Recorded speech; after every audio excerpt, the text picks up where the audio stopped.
Headlines प्रायोजक राम बंधू लोणचे. आता प्रत्येक जण जिंकेल.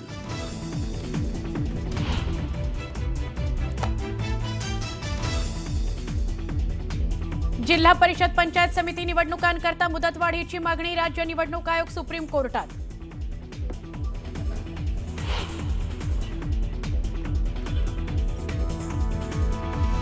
महायुतीच्या मुंबईतल्या प्रचाराचा समारोप आज शिवाजी पार्कातल्या सभेनं होणार. मुख्यमंत्री देवेंद्र फडणवीस, उपमुख्यमंत्री शिंदेंची तोफ धडाडणार. राज आणि उद्धव ठाकरेंच्या आरोपांना काय उत्तर दिलं जातं हे बघावायचं.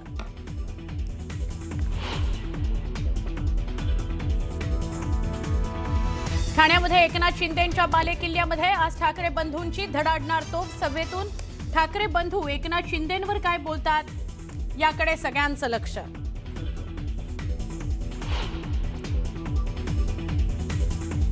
अंबरनाथ उपनगराध्यक्षपदाकरता आज निवडणूक. शिवसेनेला पाठिंबा देणाऱ्या राष्ट्रवादी काँग्रेसच्या 4 नगरसेवकांना बजावला व्हीप. विरोधात मतदान केल्यास होणार कारवाई. दादांचा संयम जरा थोडासा कमी झालेला मला वाटतोय, त्यामुळे ते बोलतायत, पण 15 तारखेनंतर नाही बोलणार. अजितदादा बोलतायत, माझं काम बोलतंय, पण 15 तारखेनंतर अजितदादा बोलणार नाहीत. पुण्यामध्ये मुख्यमंत्री देवेंद्र फडणवीसांचा अजित पवारांना जोरदार टोला.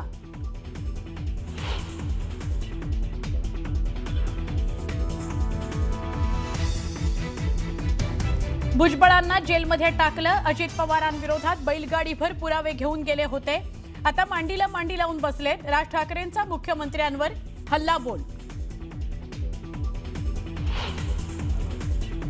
श्रीकांत शिंदेंच्या वक्तव्याचा गणेश नाईकांकडून समाचार. तुझ्या वडिलांना माझ्यासोबत नॉनस्टॉप फिरायला सांग, चालायला सांग. मी हरलो तर राजकारण सोडेन, नाहीतर तुम्ही राजकारण सोडा. गणेश नाईकांचा थेट इशारा.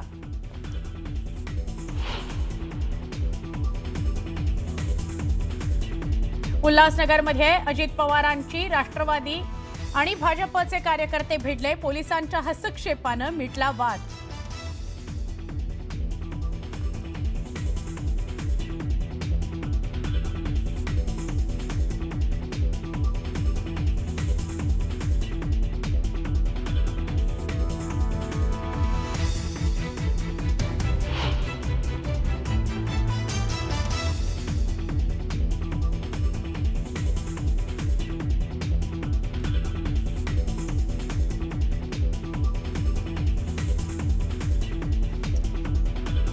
पंढरपूरमध्ये चंद्रभागा नदीच्या पुलावर ट्रॅक्टर आणि कंटेनरचा ताबा सुटला. अपघात झाला.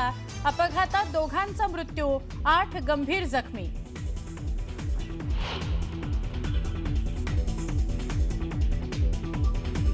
जम्मूमध्ये सीमारेषेजवळ दिसला संशयास्पद ड्रोन. बीएसएफच्या ऍक्शन नंतर पाकिस्तानात परतला ड्रोन. राजौरी, सांबा आणि पूंछमध्ये ड्रोन दिसले.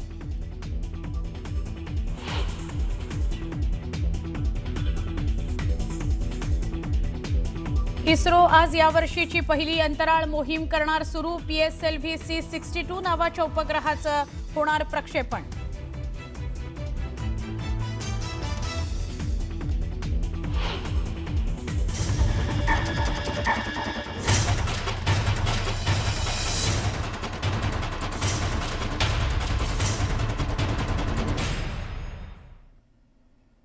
नमस्कार.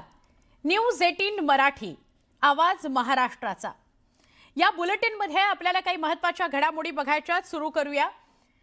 काल जे मैदान ठाकरे बंधूंनी गाजवलं, आज त्याच शिवाजी पार्कात महायुतीची भव्य सभा होतीये. शिवाजी पार्क मैदानावर जय्यत तयारी करण्यात आलेली आहे. अनेक बॅनर्स आणि नेत्यांचे कटआउट्स लावण्यात आलेले आहेत. खरं तर कालच ठाकरेंची सभा झाली असल्यानं आज मंच तोच, खुर्च्याही त्याच, फक्त नेते बदलणार आहेत. कालच्या सभेमध्ये राज आणि उद्धव ठाकरे यांनी भाजप शिंदेंवर जोरदार हल्लाबोल केलेला. आज महायुतीचे नेते कोणत्या प्रकारे या टीकेला उत्तर देतात हे बघणं महत्त्वाचं आहे.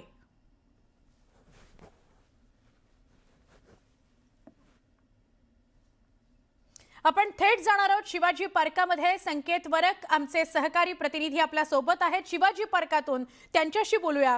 संकेत, काल ठाकरेंची सभा होती. ठाकरे बंधूंनी जोरदार हल्लाबोल केला भाजपवर, शिंदेंवर. आज त्याचं उत्तर कदाचित या शिवतीर्थावरून मिळेल, काय सांगाल? नक्कीच सुवर्णा, खरं तर मुंबई मनपा किंवा एकंदरीतच मनपा निवडणुकांचा जो होता एक टप्पा जो होता, शेवटच्या टप्प्यात आपण कुठेतरी आलेलो आहे. प्रचाराच्या ज्या तोफा आहेत त्या उद्या संध्याकाळी म्हणजे 13 तारखेला 5 वाजता थंड होतील. त्याच्या आधी जर आपण 2-3 दिवस पाहिले तर मोठमोठ्या सभांचं आयोजन केलं गेलं. आता सध्या मी शिवाजी पार्कवरती आणि याच शिवाजी पार्कवरती काल ठाकरे बंधूंची सभा झाली. त्या सभेमध्ये ठाकरे बंधूंनी महायुतीच्या नेत्यांवरती म्हणजे एकनाथ शिंदे असतील किंवा देवेंद्र फडणवीस असतील यांच्यावरती जोरदार हल्लाबोल केला. आज त्याच शिवाजी पार्क मैदानावरती खरं तर महायुतीची सभा होणार आहे. माझ्या मागे जर आपण पाहिलं तर मंच तोच आहे, मैदानसुद्धा तेच आहे, खुर्च्यासुद्धा तेच आहेत. बदललं काय तर बदलले आहेत झेंडे, बदलले आहेत कटआउट्स, बदलले आहेत पोस्टर्स आणि बदलणार आहेत ते नेते. आपण जर पाहिलं तर संपूर्ण मैदान सज्ज आहे. एका साईडला आपण पाहतो खुर्च्या लागलेल्या आहेत. कटआउट्स आपण जर पाहिले तर एकनाथ शिंदेंचे कटआउट्स असतील, देवेंद्र फडणवीस यांचे कटआउट्स असतील, आनंद दिघे असतील, बाळासाहेब ठाकरे असतील, अमित शहा असतील, नरेंद्र मोदी असतील, यांचे कटआउट्स इथे लावण्यात आलेले आहेत. आणि आता सर्वांनाच उत्सुकता आहे याच संध्याकाळच्या सभेची, महायुतीच्या सभेची. कारण की ही सभा जी असेल ती मुंबईतली शेवटची सभा असेल. कारण की उद्या संध्याकाळी 5 नंतर कोणत्याही प्रकारचा प्रचार करता येणार नाही. त्यामुळे कोणत्याही प्रकारची सभा मुंबईत तशी उद्या संध्याकाळी होणार नाही आहे.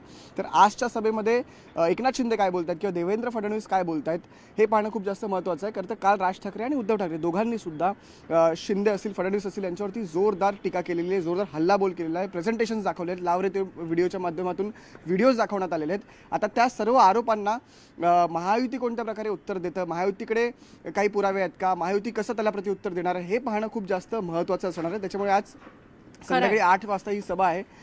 त्यामुळे एकंदरीतच कार्यकर्ते असतील किंवा जनमत असेल, जनता असेल, सर्वांना उत्सुकता आहे की ठाकरे बंधूंनी काल केलेल्या आरोपांना आता शिंदे किंवा फडणवीस कोणत्या प्रकारे उत्तर देत आहेत. खरंय संकेत. आणि तसं बघायला गेलं तर मुंबई महापालिका ही प्रतिष्ठेचीच केलेली आहे, ठाकरे बंधूंनी सुद्धा आणि शिवसेना भाजपनं सुद्धा. धन्यवाद संकेत. पुढे जाऊया. अंबरनाथमध्ये राष्ट्रवादी काँग्रेसच्या 4 नगरसेवकांनी शनिवारी शिंदेंच्या शिवसेनेला पाठिंबा दिला. त्यामुळे अंबरनाथ शहरातलं राजकीय वातावरण ढवळून निघालंय. आज अंबरनाथ नगर परिषदेमध्ये उपनगराध्यक्ष पदाची निवडणूक पार पडते. यावेळी नगरसेवकांनी विरोधात मतदान केलेलं आहे आणि कारवाई त्यामुळे केली जाणार आहे.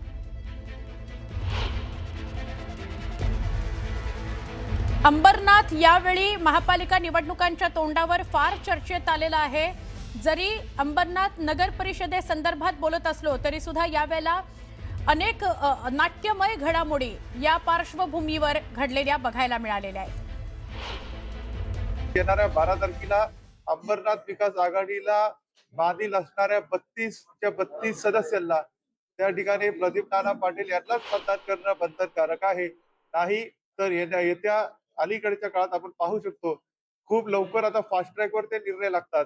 2-3 महिन्यामध्येच त्या ठिकाणी डिस्क्वालिफिकेशन साठी प्रत्येकाने तयार राहावं.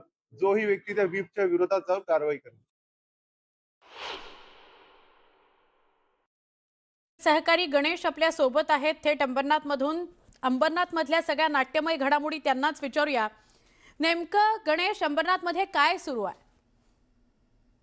सुवर्ण, सुरुवातीला भाजपा काँग्रेसचे 12 नगरसेवक आणि राष्ट्रवादी अजित पवार गटाचे 4 नगरसेवक आणि भाजपाचे मिळून 15 नगरसेवक अशा जवळजवळ आणि एक अपक्ष अशा जवळजवळ 32 नगरसेवकांनी जिल्हाधिकाऱ्यांकडे जाऊन अंबरनाथ विकास आघाडी या नावानं गट स्थापन केला होता. मात्र त्यानंतर अचानकपणे शनिवारी याच राष्ट्रवादीच्या 4 नगरसेवकांनी अचानकपणे शिवसेना शिंदे गटाला पाठिंबा दिला आणि या सगळ्या ज्या उपनगराध्यक्ष पदाची आजची जी निवडणूक आहे त्याच्यामध्ये अनेक राजकीय घडामोडी घडू लागल्या. काल या ठिकाणी भाजपाचे किंवा या अंबरनाथ विकास आघाडीचे जे गटनेते आहेत अभिजित करंजुले यांनी सांगितलं की ह्या राष्ट्रवादीच्या 4 नगरसेवकांनी व्हीप स्वीकारलेला आहे. ते स्वतः गटनेते आहेत, त्यांनी या व्हीपवर स्वाक्षऱ्या केलेल्या आहेत आणि त्याच्यामुळे आज उपनगराध्यक्ष पदाच्या निवडणुकीत जे अंबरनाथ विकास आघाडीचे जे उपनगराध्यक्ष पदाचे उमेदवार आहेत प्रदीप नाना पाटील, त्यांना जर त्यांनी मतदान केलं नाही तर त्यांचं नगरसेवक पद हे रद्द होऊ शकतो. त्याविरोधात आम्ही अपील करू शकतो कारण ते आमच्या गटात आहेत, त्यांनी व्हीप स्वीकारलेला आहे. व्हीप स्वीकारला असून सोशल मीडियाच्या माध्यमातून त्याच्या घरी जाऊन देखील व्हीप दिलेला आहे. त्याच्यामुळे त्यांनी जर विरोधात मतदान केलं तर त्यांचं नगरसेवक पद हे रद्द होऊ शकतो. कायदेशीर सगळे आम्ही सल्ले घेतलेले आहेत, त्या मार्गाने आम्ही वाटचाल करणार आहोत. मात्र आजचा दिवस महत्वाचा आहे, कारण 12 ते 1 वाजेपर्यंत स्वतः जे या गटातून बाहेर पडलेले आहेत राष्ट्रवादी अजित पवार गटाचे सदाशिव पाटील, ते उपनगराध्यक्ष पदाचा उमेदवारी अर्ज दाखल करणार आहेत. मात्र 2-2:30 वाजता काय घडामोडी घडतात, सभागृहामध्ये हे 4 नगरसेवक कोणाच्या बाजूने मतदान करतात हे पाहणं महत्वाचं आहे. आणि जर त्यांनी विरोधात मतदान केलं तर पुढची कायदेशीर कारवाई किंवा पुढच्या राजकीय घडामोडी काय असतील. मात्र या निवडणुकीच्या दरम्यान राजकीय वातावरण तापवू शकतो, त्या ठिकाणी काहीतरी कायदा सुव्यवस्थेचा प्रश्न निर्माण होऊ शकतो. त्याच्यामुळे मोठ्या प्रमाणात पोलीस बंदोबस्त या ठिकाणी तैनात करण्यात येणार आहे. सुवर्ण, नक्की गणेश, धन्यवाद. आपण सविस्तर माहिती दिलीत. काय नेमकं अंबरनाथमध्ये घडतंय त्याविषयी सांगितलं त्याबद्दल.